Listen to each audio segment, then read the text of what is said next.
Hey guys, Ryan Rostrom here. Welcome to this guitar lesson of Wonderful Tonight by Eric Clapton. I think this is one of the most beautiful guitar parts I've ever heard, and it's really simple. It's just a few notes, so this is a great beginner's lesson.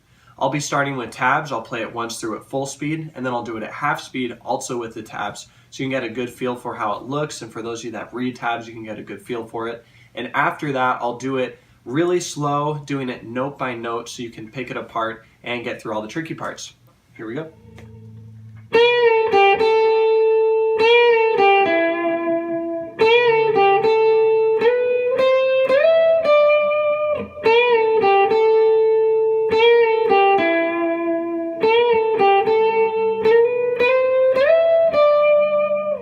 Okay, that's it. As you can see, it's only a few notes, really pretty part though. So I'm going to play it at half speed now.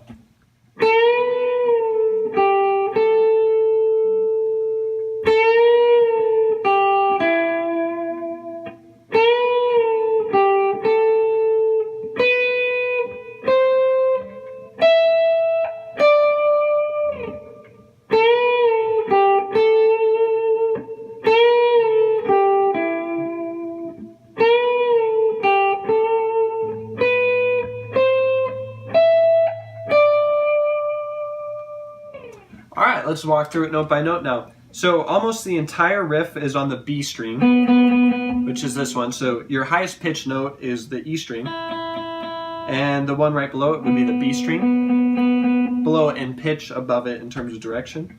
So yeah, you'll start here, and you're actually starting out on the 10th fret, except you're bending it upwards. So find that 10th fret, sounds like that, and give it a quick bend like this.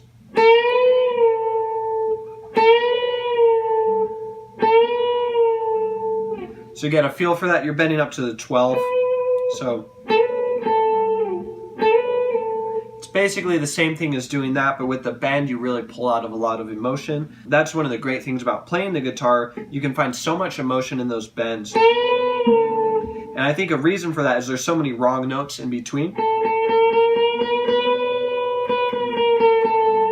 So it's really just one of the ways that you can bring out a lot of emotion on the guitar. So it goes like this. So you start with that bend, and then you go down here to the 8th fret, so like this. So it's a up, down, 8th fret, up, down, 8th fret. So, and then you go back up to that 10th fret where you started, but without the bend this time. So it'll look like this. And then you just do the whole thing again. Except instead of going back up to that 10th fret, you're going to the 9th fret on the G string. So it looks like this.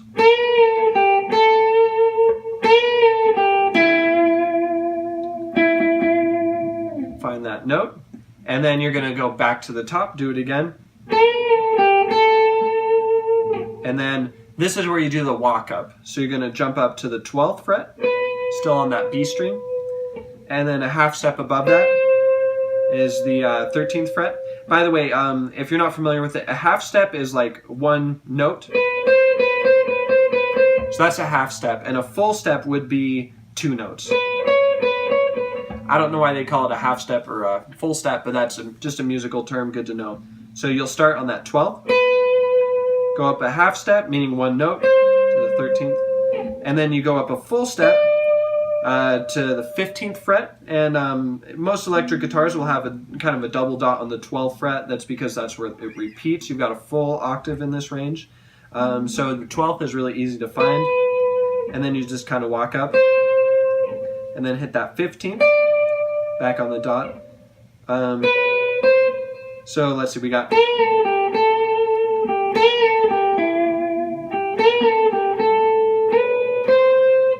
oh, sorry, you actually slide up all the way to the 17th and then resolve it on the 15th. So it goes like this.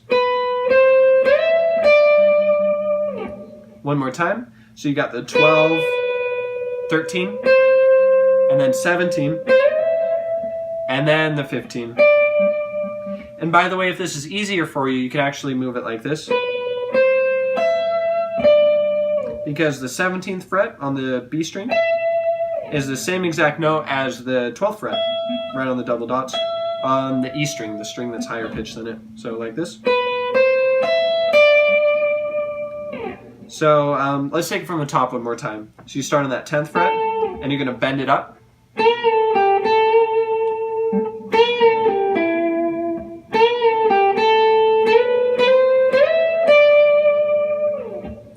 So that's it, and then it just repeats. Pretty simple riff. You could actually, if it's more convenient, this is one way that I've this is how I learn it by ear. So this note, that whole part, can actually be played down here. So if you're familiar with the pentatonic shape, you actually would keep the entire riff just inside of this main shape by moving the beginning part down to here. And this would be on the G string, 14th fret, you'd bend that up.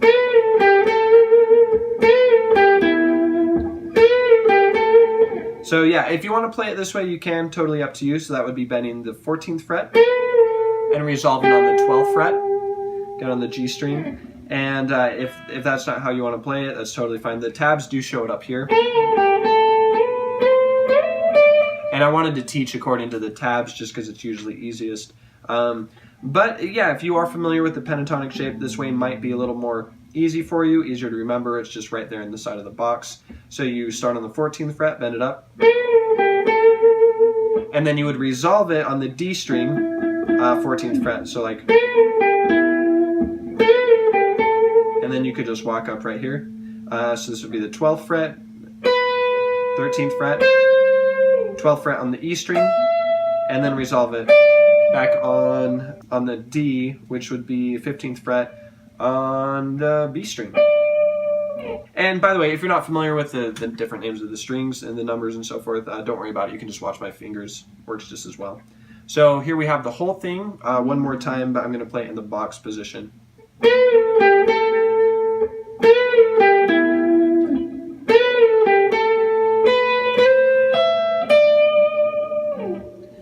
Okay, and that's a wrap. So be sure to comment any thoughts you have, and I'll see you in the next video. Hey guys, thanks for watching. That's about it for this song. Be sure to comment if there's any specific songs you'd like to learn. You can comment below, and I'll be sure to get a lesson for that. All right, I'll see you next time.